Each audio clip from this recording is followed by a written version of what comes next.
देखिए, विश्वव्यापी महामारी के समय भारत में ये लॉकडाउन है और 21 दिन का पहले लॉकडाउन किया। अब ये लगभग 19 दिन का सेकेंड लॉकडाउन है। और वैसे अगर पूरा करना है तो 49 दिनों तक जो है वो हमको इसमें जो है वो एहतियात बरतने की आवश्यकता है। और हमें प्रसन्नता है कि हिंदुस्तान के विजनरी प्रधानमंत्री के कारण हिंदुस्तान में कोरोना वायरस से मृत्यु दर भी कम हुई है और इस वायरस में जो है वो लोग भी कम संक्रमित हुए हैं। आम जनता को दिक्कतें जरूर हुई हैं और देश की आर्थिकी पर इसका प्रभाव भी पड़ा है। हिमाचल प्रदेश एक ऐसे प्रदेशों में से है जहां आधा हिमाचल कंप्लीटली कोरोना संक्रमण से रहित है और जो 6 जिले भी हैं उनमें भी पर्टिकुलर हॉटस्पॉट्स हैं जहां विभिन्न कारणों से जो है वो कुछ केसेस जो है वो कोरोना वायरस के पाए गए हैं। इस दृष्टि से पूरा लॉकडाउन हिमाचल प्रदेश को किया गया है। शिक्षण संस्थान तो लॉकडाउन होने से पहले ही बंद कर दिए गए थे। परीक्षाएं हमारी लगभग पूरी हो गई थी। 2-3 पेपर रहते थे +2 के, वो भी हमने बंद कर दिए थे। अब धीरे धीरे लॉकडाउन जो है वो खत्म होने की ओर बढ़ रहा है, लेकिन इसे एकदम से जो है वो कैसे जो है वो खत्म किया जाएगा, ये थोड़ी सी जो है वो प्रॉब्लम क्रिएट कर सकता है। इसलिए हम विचार कर रहे हैं कि शिक्षा विभाग जो सबसे बड़ा विभाग भी है और जिसमें सोशल डिस्टेंसिंग भी कई बार मुश्किल हो जाती है, बड़ी संख्या में विद्यार्थी आते हैं और बड़ी संख्या में विद्यार्थियों को कमरों में एडजस्टमेंट करना जो है सोशल डिस्टेंसिंग के हिसाब से जो है वो कठिन काम है।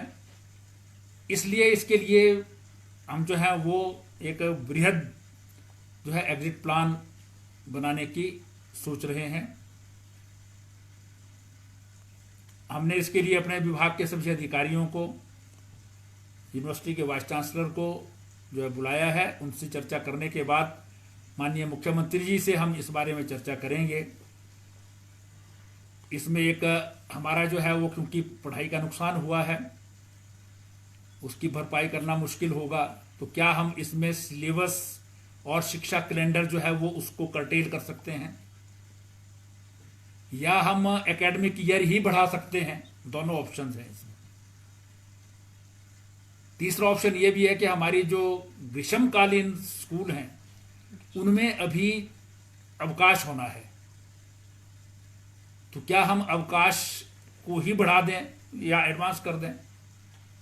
ऐसे बहुत सारे ऑप्शंस हैं, लेकिन ये चर्चा होगी और मुख्यमंत्री जी के साथ जो है इस पर पूरी जो है वो हम प्रेजेंटेशन देंगे कि किस प्रकार से जो हम एग्जिट प्लान बनाएंगे। इसके लिए हमको SCERT सोलन से मदद लेने की आवश्यकता होगी। हमारे एजुकेशन बोर्ड है, यूनिवर्सिटी है, सबसे मिलकर के जो है एग्जिट प्लान बनाने की दिशा में हम आगे बढ़ रहे हैं, ताकि हमारा जो एग्जिट प्लान ऐसा बने कि हम एकदम से जो है वो सभी जो लाखों विद्यार्थी हमारे स्कूलों में पढ़ते हैं उनको जो है वो धीरे धीरे जो है वो हम स्कूलों में भी ला सकें और उनके जो शिक्षा का नुकसान हुआ है उसकी भरपाई भी कर सकें। तो इस दिशा में कल ही हम इसकी बैठक करेंगे और उसके बाद माननीय मुख्यमंत्री जी को इसकी प्रेजेंटेशन देंगे। सो फार अभी तक जो टेली एजुकेशन क्लासेस चल रही है, जो दूरदर्शन के माध्यम से और जो सरकारी उपक्रम के माध्यम से चल रही है, उसका क्या रिस्पॉन्स है सर? देखिए, कल ही मैंने जो है वो अपने अधिकारियों के साथ बैठक की है। बहुत अच्छा रिस्पॉन्स हमारी ऑनलाइन जो एजुकेशन है, मतलब हम एक्सपेक्ट कर रहे थे कि शायद 30-40% से ज़्यादा जो है वो इसमें सफलता हमको नहीं मिल पाएगी, लेकिन जो कल बताया गया है, हमारी जो है लगभग 60 से 70% लोग जो हैं जो बिल्कुल रिस्पॉन्सिव होकर के इस जो है वो ऑनलाइन एजुकेशन का फायदा उठा रहे हैं, मैसेजिंग करने की कोशिश कर रहे हैं। लेकिन उसमें हमको जहां जिसके पास एंड्रॉयड्स या स्मार्टफोन नहीं है, दूर दराज के इलाके हैं और टीचर्स भी वहां पर अभी तक नहीं पहुंच पाए हैं, उसमें थोड़ी सी जो है कठिनाई है। लेकिन उसको सप्लीमेंट करने के लिए हमने दूरदर्शन के साथ जो है वो टाई अप किया है। और दूरदर्शन के लिए भी ये पहली बार आज तक के इतिहास में जो है वो, वरना 3 घंटे 4 घंटे से ज़्यादा दूरदर्शन कभी शिमला चला नहीं। पहली बार 10 बजे से 1 बजे तक एजुकेशन डिपार्टमेंट के साथ मिलकर के एजुकेशन को देने का काम जो है वो दूरदर्शन के द्वारा हो रहा है। हालांकि इसमें भी थोड़ी हमारी कठिनाई जो है, कई स्थानों पर जो केबल अपने डिश हैं वो सारे चैनल्स जो हैं वो दूरदर्शन के नहीं दिखाते हैं। उसके लिए भी गवर्नमेंट ऑफ इंडिया से जो है वो टेकअप किया हुआ है, क्योंकि गवर्नमेंट ऑफ इंडिया ने ही हमको ये 10 बजे से 1 बजे तक का समय जो है दूरदर्शन प्रारंभ हो, ये भी उन्होंने दिया है।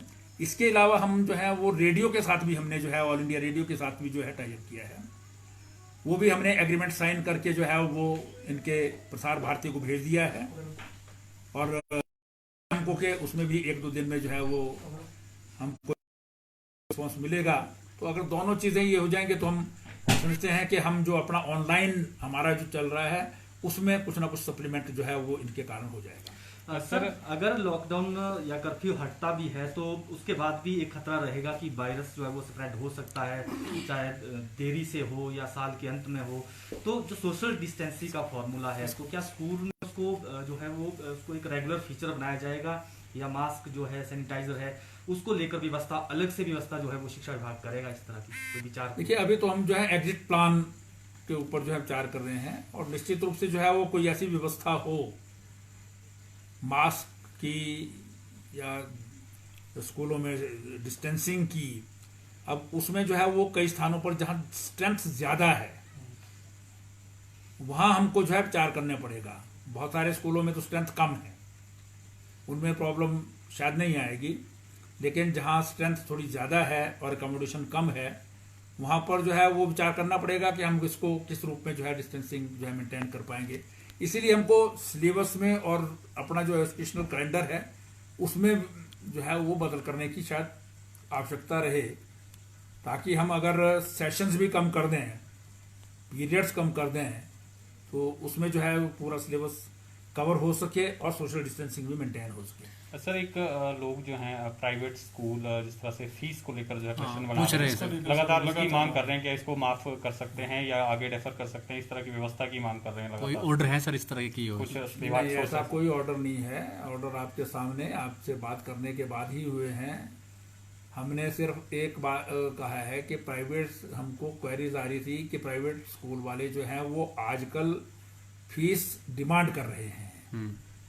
तो हमने ये कहा था कि वो फीस अभी डिमांड ना करें और वो फीस डेफर जब खुलेंगे तब वो फीस लेंगे, और उसमें जो कई बार लेट फीस या उस प्रकार की जो पेनल्टी लगाई जाती है वो उसमें ना लगाई जाए। यही ऑर्डर्स जो हैं वो हमारे विभाग द्वारा जो हैं वो किए गए हैं। और ये एपिडेमिक एक्ट है, उसके अंदर जो है वो सबको उसका पालन करना है। हमको डिजास्टर मैनेजमेंट एक्ट के अंदर जो है वो इस प्रकार के आदेश करने का जो है वो सरकार को अधिकार है, उसके अंतर्गत जो है वो करें। लेकिन ये भी ठीक है कि प्राइवेट स्कूलों के जो टीचर्स हैं उनको भी पे मिलती रहे, उनको स्कूल से जो है वो ना निकालें। ये भी प्रधानमंत्री से लेकर नीचे तक सबने जो है वो उनसे रिक्वेस्ट की है। लेटेस्ट हमारे एचआरडी मिनिस्टर श्री निशंक जी ने जो है वो अभी सबसे जो है वो निवेदन किया है इस बात को लेकर सारे देश भर में। तो यही स्थिति जो है हिमाचल प्रदेश की भी है, वो डेफर करें। और मुझे समझ नहीं आती कि आप लोग सरकारी स्कूलों पर कम बात करते हैं, प्राइवेट स्कूलों की ज़्यादा चिंता सबको रहती है। प्राइवेट स्कूल टोटल हिमाचल में 1400 हैं और सरकारी स्कूल 18,000 हैं। अधिकांश संख्या सरकारी स्कूलों में पढ़ती है। ये ठीक है कि हमको सबके चिंता करने की आवश्यकता है, लेकिन फीस अभी बहुत सारी चीजें जो है उस पर विचार करने की जरूरत होगी। जब उस पर जो है वो सरकार विचार करेगी, बिजली बिल हैं, पानी के बिल हैं, बाकी चीजें हैं, उन पर भी विचार किया जाएगा, क्योंकि दोनों हो रहा है। सरकार का मतलब रेवेन्यू में 400 करोड़ रुपए का वो मध्य प्रदेश सरकार को टैक्स कलेक्शन में ही हुआ है। इसके अतिरिक्त इलेक्ट्रिसिटी बोर्ड को बिक्री है आजकल, जो आजकल जो है वो बाहरी स्टेट्स जो है वो जो 5 रुपए पर उसके हिसाब से बिकती थी, आज वो 2-2.5 रुपए के हिसाब से बिक रही है। तो उसमें बहुत बड़ा नुकसान जो है वो हो रहा है। ऐसे अनेकों डिपार्टमेंट्स हैं जो अर्न करने वाले हैं, या जिसमें कुछ खर्चा तो हो रहा है लेकिन अर्न कुछ नहीं हो रही। तो इन सब चीजों का जब हिसाब किताब होगा सारा लॉकडाउन के बाद, तभी इन सारी चीजों पर भी विचार किया। स्कूलों का जो स्पोर्ट्स कैलेंडर है वो अब, क्योंकि जैसे आप ये रिव्यू कर रहे हैं और एग्जिट प्लान बन रहा है, अब स्पोर्ट्स कैलेंडर का क्या होगा? मतलब निश्चित रूप से देखिए, वो एजुकेशन है, स्पोर्ट्स किस लेवल पर हो, क्या वो स्टेट लेवल की भी करना जरूरी है या डिस्ट्रिक्ट लेवल पर करना जरूरी है, या केवल स्कूल स्तर पर जो है स्पोर्ट्स जो है वो ठीक है। स्पोर्ट्स भी एक पार्ट है एजुकेशन का, तो उसमें आवश्यक नहीं है कि भी वो कंपटीशन जो टूर्नामेंट्स होते हैं स्टेट या डिस्ट्रिक्ट के, उनको भी रखा जाए। ये सब विचार जो है वो विभागीय अधिकारी जो है वो करेंगे, और एग्जिट प्लान एक बार बन जाए तो सारे शिक्षा का कैलेंडर ही जब हम कम करेंगे तो निश्चित रूप से स्पोर्ट्स भी उसमें आएगा। सर, लोग पूछ रहे हैं कि जो पेपर बच गए हैं बोर्ड के, वो कब होंगे? देखिए, जब तक लॉकडाउन है तब तक तो नहीं होंगे। और बोर्ड के एग्जाम जो 10 का कोई पेपर नहीं बचता है, +2 का केवल ज्योग्राफी का पेपर है और कंप्यूटर साइंस का पेपर है। उसमें केवल मात्र 3600-3700 विद्यार्थी, 4 और 5 स्टूडेंट्स। तो उनका विचार कर, दोनों विचार किए जा सकते हैं कि पेपर लेने हैं अथवा हमको बाकी सब जो ग्रेडिंग है उसके हिसाब से ही पेपर दे देना है, देने हैं उसके लिए। दूसरा, हमको जो है वो जो दिए हुए हैं उसकी एवेल्युएशन नहीं हुई है, उस पर निर्णय करना है हमको, इवेल्युएशन कब तक हो और रिजल्ट कब तक आए। तो इन सब चीज़ों पर जो है वो इकट्ठा विचार करेंगे। सो फॉर लॉकडाउन स्थिति है अभी 3 तक है, लेकिन इस बीच में बहुत सारे ऐसे निर्णय जो सरकार लेना चाह रही है। एक टास्क फोर्स बनाई गई है जिसमें कि ब्यूरोक्रेटिक टास्क फोर्स है जो मुख्यमंत्री को अपनी रिकमेंडेशन देगी। उस लाइन पे अब इस फेज़ में सरकार क्या सोच रही है, क्योंकि जो अर्थव्यवस्था उसको पट्टी पे लाना, मनरेगा मजदूरों को काम देना, और भी बहुत सारी एक्टिविटीज़ होनी है, कृषि, बागवानी, सेब सीजन, चेरी, स्टोन फूड, उसको लेके कहाँ तक सरकार पहुंची और फिर सरकार क्या आगे रणनीति बनाने वाली? देखिए, अभी जो है वो 20 तारीख से बहुत सारी चीज़ें जो है वो उसमें जो है वो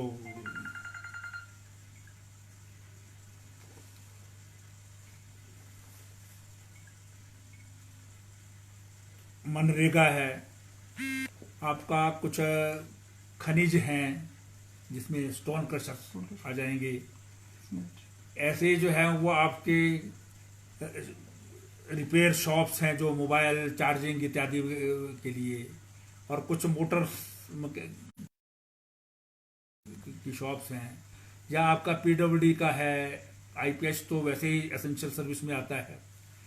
इसमें जो सिविल वर्क्स हैं उनको लोकल लेबर जो यहीं पर है, जैसे पावर प्रोजेक्ट्स में लेबर होती है वो वहीं पर जो है प्रोजेक्ट के अंदर होती है, कहीं बाहर नहीं गई है, उसके द्वारा जो है काम प्रारंभ किया जा सकता है। ये ऑर्डर्स कर दिए गए हैं।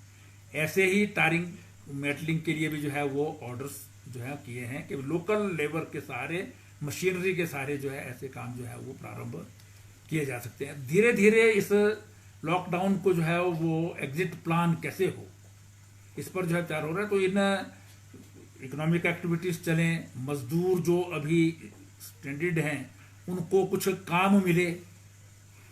गांव में जो मनरेगा का काम इसीलिए शुरू किया है, अपने विद इन पंचायत जो है वो काम करेंगे। इसी प्रकार से पीडब्ल्यूडी का जो काम यहीं पर लेबर है वो भी काम करे, पावर प्रोजेक्ट्स के लोग हैं वो भी यहीं पर काम करें। तो दोनों चीज़ें, लेबर को काम मिले और इकोनॉमिक एक्टिविटीज़ जो हैं वो प्रारंभ हों, जो डेवलपमेंटल एक्टिविटीज़ हैं वो भी प्रारंभ हों, वो धीरे धीरे जो है वो प्रारंभ की जाएंगी। और मुझे लगता है कि 3 तारीख के बाद जो है हम काफ़ी बड़ी मात्रा में जो है वो काम जो है एक्टिविटीज़ अपनी जो है प्रारंभ कर सकेंगे। हाँ सर, सेब सीजन आने वाला, स्टोन फूड का काम शुरू होने वाला। बहुत जिला शिमला की, ऊपरी शिमला की बात करें तो मजदूरों की प्रॉब्लम है। कुछ लेबर्स, नेपाली लेबर है या कुछ दूसरे लेबर है, उनको एक जगह से दूसरी जगह ट्रैवल करना, इसको लेके कोई बातचीत हुई है क्या सर? नहीं, देखिए अभी तक तो जो है वो बाहर से कोई ना आए, विद इन मतलब आपके जो है वो विद इन डिस्ट्रिक्ट जो है वो काम कर सकते हैं। ऐसी जो है वो एग्रीकल्चर और हॉर्टिकल्चर के लिए, फिशरीज के लिए, एनिमल हस्बेंड्री के लिए जो है वो ऑर्डर्स किए हैं। जो भी एक्टिविटी आपकी जो है वो कृषि से संबंधित है उसमें छूट जो है वो दी गई है। तो मुझे लगता है कि चेरी का जो जैसा है उसमें तो सीजन लगभग जो है प्रारंभ होने पर ही है, और उसमें मार्केट तक कैसे पहुंचेगा। वैसे तो दिल्ली की आज़ादपुर मार्केट जो है वो खोल दी गई है, वहां तक पहुंचाने की व्यवस्था पर जो है रेफ्रिजरेटेड गाड़ियां चाहिए या कुछ और चाहिए, वो भी देने का जो है प्रावधान जो है सरकार जो है वो कर रही है। इसी प्रकार से ट्रक्स की आवाजाही जो है वो भी इसमें जो है वो ऑल इंडिया जो गाइडलाइंस है उसी में तय है। किसी प्रकार है वो बॉक्स इत्यादि की जो है प्रॉब्लम होगी, वो ऑलरेडी